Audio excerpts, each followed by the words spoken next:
Hi everyone, आज हम बात करेंगे डायग्नोस्टिक टेस्ट के बारे में। इसे हम एंटीपार्टम डायग्नोस्टिक टेस्टिंग भी बोलते हैं, जो प्रेग्नेंट लेडीज़ के लिए किए जाते हैं। सबसे पहला जो है वो है haemoglobin and haematocrit level. Haemoglobin level में क्या है, हम हीमोग्लोबिन देखते हैं कितना है। अगर 10 ग्राम पर डेसीलीटर से कम है और हीमेटोक्रिट 30% से कम है, it means it is indicating anaemia in pregnant women.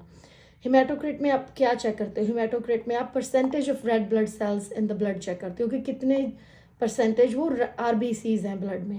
Okay, अगर ये दोनों हीमोग्लोबिन 10 से कम है, हीमेटोक्रिट 30 से कम है, इसका मतलब क्या है? It is indicating anaemia in pregnant women. तो जो नेक्स्ट है वो है यूरिनालिसिस एंड यूरिन कल्चर। इसमें क्या है, हम ग्लूकोज चेक करते हैं। अगर ग्लूकोज ज़्यादा है, ब्लड शुगर ज़्यादा है, ग्लूकोज ज़्यादा है यूरिन में, तो इसका मतलब है इट इज़ इंडिकेटिंग डायबिटीज़। अगर प्रोटीन है 2+ और 4+ प्रोटीन है, इसका मतलब क्या है? प्री एक्लैम्सिया है। अगर WBCs हैं, WBCs क्या होते हैं?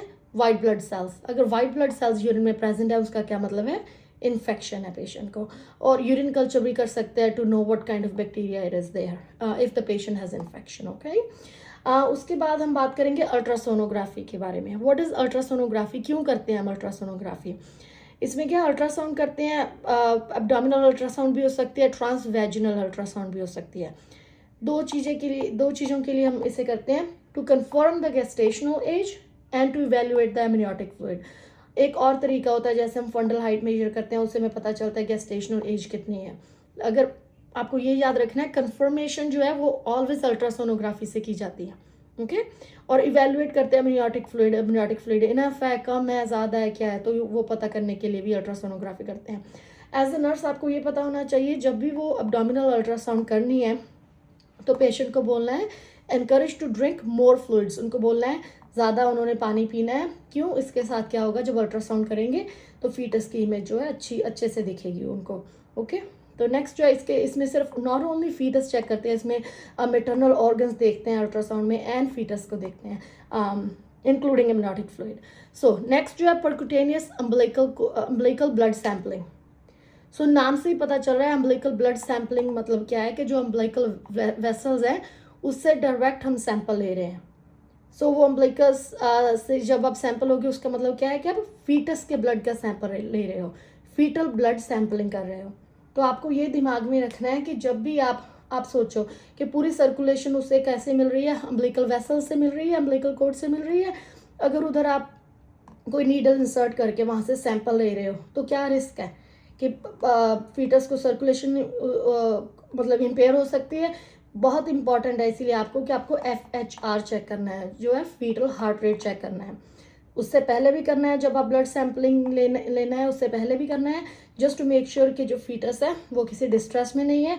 और आफ्टर भी ज़रूर करना है। और कई बार क्या होता है, कई बार अल्ट्रासाउंड भी की जाती है आफ्टर, ये देखने के लिए कहीं कोई हेमेटोमा तो नहीं हो गया है, कहीं ब्लीडिंग तो नहीं हो गई है। तो अगर आप अटेंशन दो यहाँ पे, अम्बिलिकल ब्लड सैम्पलिंग होगी तभी अगर नीडल इंसर्ट करेंगे, राइट। तो जब नीडल इंसर्ट करेंगे तो आपको फीटस की जो हार्ट रेट मेजर करनी बहुत ज़रूरी है। यही देखना है आपको कहीं फीटस कोई डिस्ट्रेस तो नहीं हो रहा है। तो इसलिए this is very important for you to know as a nurse. Okay, तो नेक्स्ट जो है हमें याद, ये जो टेस्टिंग है ये है फीटोप्रोटीन टेस्टिंग और स्क्रीनिंग बोलते हैं। इसमें क्या करते हैं, जैसे नाम से पता चल रहा है फीटोप्रोटीन मतलब फीटल प्रोटीन है ये। ओके, सो इसमें क्या करते हैं, असेस करते हैं फीटल सीरम प्रोटीन्स।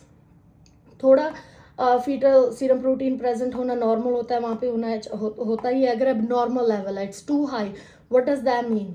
उसका मतलब है कि वहाँ पे ओपन न्यूरल ट्यूब डिफेक्ट है और एब्डोमिनल वॉल डिफेक्ट है फीटस को। ओके, तो ये बहुत इंपॉर्टेंट है, आपको याद रखना। नेक्स्ट है DNA टेस्टिंग। नाम से पता चल रहा है DNA टेस्टिंग में आप क्या चेक करोगे, कोई भी इनहेरिटेड कंडीशंस तो नहीं है, जैसे डाउन सिंड्रोम हो गया। ओके, ये है। और उसके बाद जो है कोरियोनिक वेलस सैम्पलिंग। ओके, अभी आपको पता होना चाहिए पहले क्रोनिक वेलस क्या होता है।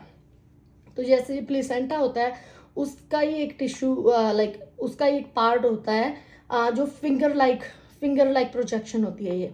ओके, तो वहाँ से अगर आप वो टिश्यू का सैंपल लोगे तो उसको क्यों लोगे, पहले तो ये पता होना चाहिए, कोई जेनेटिक एबनॉर्मेलिटी चेक करने के लिए लेंगे। तो इसकी जो इंटरवेंशन है, नर्सिंग इंटरवेंशन है, वो सेम लाइक ब्लड सैम्पलिंग की तरह से है। इसमें क्या होता है, जो कोरियोनिक वेलस टिश्यू सैम्पलिंग करते हैं, इसमें ब्लड सैम्पलिंग करते हैं। इसमें भी हार्ट रेट आपको मतलब ध्यान रखना है, हार्ट रेट चेक करनी है, और उसमें भी बहुत ज़रूरी है कि आप फीटल हार्ट रेट जो है वो चेक करें। ओके, नेक्स्ट जो है एमनियोसेंटेसिस। जब भी सेंटेसिस वर्ड आता है, जैसे थोरासेंटेसिस होता है, जैसे हम बोलते हैं कि लंग से फ्लूइड निकालते हैं, राइट। एमनियोसेंटेसिस मतलब, सेंटेसिस मतलब रिमूवल और एस्पिरेट करते हैं हम कुछ। एमनियो से आपको याद रहेगा एमनियोटिक फ्लूइड। तो इसका क्या मतलब है, टू एस्पिरेट एमनियोटिक फ्लूइड, उस प्रोसीजर को हम क्या बोलते हैं, एमनियोसेंटेसिस। तो अगर आप देखो, हमने ये यहाँ पे पढ़ा है कि जब हम ब्लड सैंपलिंग लेते हैं, जब हम कोई टिश्यू का सैंपल लेते हैं, तो फीटल हार्ट रेट मॉनिटर करते हैं, राइट। तो इसीलिए एमनियोसेंटेसिस क्या है, उसमें भी आपको क्या है, एमनियोटिक फ्लूइड आप एस्पिरेट कर रहे हो। इसका क्या मतलब है, वो फीटस को इफेक्ट कर सकता है, तो इसीलिए आपको बहुत ज़रूरी है कि आपको फीटल हार्ट रेट चेक करना है। ओके, मोस्टली जब एमनियोसेंटेसिस करते हैं, अगर 20 वीक्स से कम है प्रेगनेंसी, तो उनको बोलते हैं कि drink more water before the procedure. Okay, this is one of the nursing interventions. So last one, ये है किक काउंट्स। किक काउंट्स के जैसे बोलते हैं कि कितनी बार बेबी किक कर रहा है, right. Mother is suppose to count that. तो मदर को बहुत इंपॉर्टेंट है आपको बताना है, अगर किक्स जो है 10 से कम है in 2 hours, very important for you guys to know, 10 से कम है in 2 hours, inform the health care provider, inform the doctor right away. अगर ये 10 से कम है, इसका मतलब है फीटस जो है डिस्ट्रेस में है, उनका जो है फर्दर इन्वेस्टिगेशन जो है वो करनी पड़ेगी। So it is very important, if it is less than 10 kicks in 2 hours, tell the mom to inform the doctor right away. Okay, so अभी हम बात करेंगे blood type and RH factor की। ब्लड टाइप तो मतलब कौन सा group है ब्लड का, वो पता करते हैं। RH फैक्टर क्या होता है, ये पता होना चाहिए। RH फैक्टर जो एक RH एक प्रोटीन ही होता है जो ब्लड सेल्स के ऊपर होता है, रेड ब्लड सेल्स के ऊपर। तो वो हम देखते हैं कि अगर मदर नेगेटिव है, अगर मदर के पास वो नहीं है, मदर RH नेगेटिव है, और जो बच्चा है वो RH पॉजिटिव है, तो it is very important for mother to have immunoglobulin injection at 28 weeks. अगर मदर को ये इंजेक्शन नहीं देते हैं तो क्या होता है, जब भी मदर की बॉडी जो फीटस के ब्लड को एक्सपोज होती है, जो फीटस का ब्लड है वो RH पॉजिटिव है और मदर RH नेगेटिव है, तो मदर का जो इम्यून सिस्टम है वो अटैक कर देता है फीटस को अटैक कर देता है, बिकॉज उसके ब्लड में क्या है, RH पॉजिटिव है और मदर RH नेगेटिव है। So it is very important कि आपको इम्यूनोग्लोबुलिन इंजेक्शन देना है मदर को at the age gestational age 28 weeks. इस केस में और अगर कोई भी जैसे इम्यूनोसेंटेसिस करते हैं और क्रॉनिक वेलस सैम्पलिंग करते हैं जो हमने पढ़ी है, कोई भी ऐसा प्रोसीजर, इन्वेसिव प्रोसीजर हम करते हैं जिसमें रिस्क हो कि मदर का ब्लड जो है फीटस के ब्लड के साथ मिक्स होने वाला है, उस रिस्क के केस में हम इम्यूनोग्लोबुलिन इंजेक्शन जो है वो प्रेफर करते हैं मदर को देना, okay, for the safety. So fern test क्या होता है, तो इसमें क्या है, सर्विकल एंड वेजिनल सैंपल लेते हैं, इसमें देखते हैं कि उसमें एमनियोटिक फ्लूइड प्रेजेंट तो नहीं है। अगर एमनियोटिक फ्लूइड प्रेजेंट है, इसका मतलब वहाँ पे क्या है, एमनियोटिक फ्लूइड लीकेज हो रही है। ओके, और ये भी सिमिलर टेस्ट होता है, नाइट्रोजन टेस्ट, इसमें भी डिटेक्ट करते हैं कि एमनियोटिक फ्लूइड तो प्रेजेंट नहीं है वेजिनल और सर्विक्स सैंपल में। और फाइब्रोनेक्टिन टेस्ट में क्या होता है, इसमें भी हम सर्विकल एंड वेजिनल सैंपल लेते हैं। इसके साथ हमें क्या पता लगता है, इसके साथ पता लगता है कि mother is in active labour, onset of labour जो डिटरमिन होता है फाइब्रोनेक्टिन टेस्ट के साथ भी। ओके, तो आगे जो 2 टेस्ट हैं वो हम फीटल वेलबींग चेक करने के लिए करते हैं, non stress testing and contraction stress test. जो नॉन स्ट्रेस टेस्टिंग होता है उसमें कोई आप यूट्राइन कॉन्ट्रैक्शंस नहीं कॉज करते हो, कोई किसी भी तरह की कोई भी है जो एक्सरसाइज की नहीं करवाते हैं मदर से, मतलब कि कोई स्ट्रेस नहीं देते हैं, नॉन स्ट्रेस टेस्टिंग है। उसमें क्या है कि जो नेचुरल यूट्राइन एक्टिविटी होती है उसको फीटस कैसे रिएक्ट करता है, फीटल हार्ट रेट कैसी होती है जब नॉर्मल यूट्राइन एक्टिविटी होती है, फीटल वेलबींग कैसी है, इसमें चेक क्या करते हैं, helps to assess the placental function and oxygenation. अगर ये पॉजिटिव आता है, रिएक्टिव आता है नॉन स्ट्रेस टेस्ट, इसका मतलब क्या है, गुड वेलबींग है फीटस की। ओके, तो इसमें क्या है, कोई स्ट्रेस नहीं होती है, सिर्फ कॉन्ट्रैक्शन नॉर्मल यूट्राइन एक्टिविटी होती है, उसको कैसे जो फीटस है वो कैसे रिस्पॉन्ड करता है। अगर ये पॉजिटिव है, रिएक्टिव है, it is good, it means the foetus जो है वो हेल्दी है। ओके, अगर कॉन्ट्रैक्शन स्ट्रेस टेस्ट की बात करें, उसमें क्या करते हैं, फीटस की एबिलिटी चेक करते हैं। सोच आप स्ट्रेस दे रहे हो, स्ट्रेस मीन्स कॉन्ट्रैक्शन, आप यूट्राइन कॉन्ट्रैक्शन कॉज कर रहे हो, क्यों कॉज कर रहे हो, ये देखने के लिए कि वो फीटस है वो कैसे रिएक्ट कर रहा है, फीटस की हार्ट बीट कैसी है।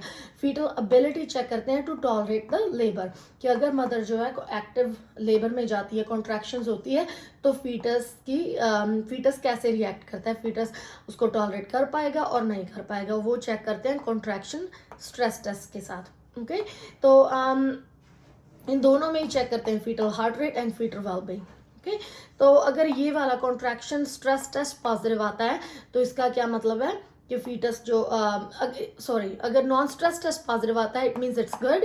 अगर कॉन्ट्रैक्शन स्ट्रेस टेस्ट पॉजिटिव आता है तो वो क्या है, वो नहीं, अच्छा साइन नहीं है। Okay, it means the further investigation needs to be done by the doctor. Okay, so always remember, non stress test अगर रिएक्टिव आता है it's a good sign, contraction stress test अगर पॉजिटिव आता है it is not a good sign, कि उसमें क्या है, फीटल की हार्ट बीट जो है वो बहुत कम हो रही है, ऑल्टर हो रही है, चेंज हो रही है, मतलब क्या है, वो टॉलरेट नहीं कर पा रहा है यूट्राइन कॉन्ट्रैक्शंस को अच्छे से। ओके, सो ये इंपॉर्टेंट आपको याद रखना है, कोई भी इन्वेसिव प्रोसीजर हो, जैसे आपने पहले पढ़ा है कि हम न्यूसेंटेसिस करते हैं, हम क्रॉनिक कोरियोनिक वेलस सैम्पलिंग करते हैं, कुछ भी अम्बिलिकल ब्लड सैम्पलिंग करते हैं, कुछ भी ऐसा करते हैं, तो it is very important for you to keep an eye on foetus heart rate, to check foetal heart rate, it is very important. Okay, कि कहीं को फीटस को कोई डिस्ट्रेस तो नहीं हो रहा है, तो उसकी वेलबींग चेक करना बहुत ज़रूरी है।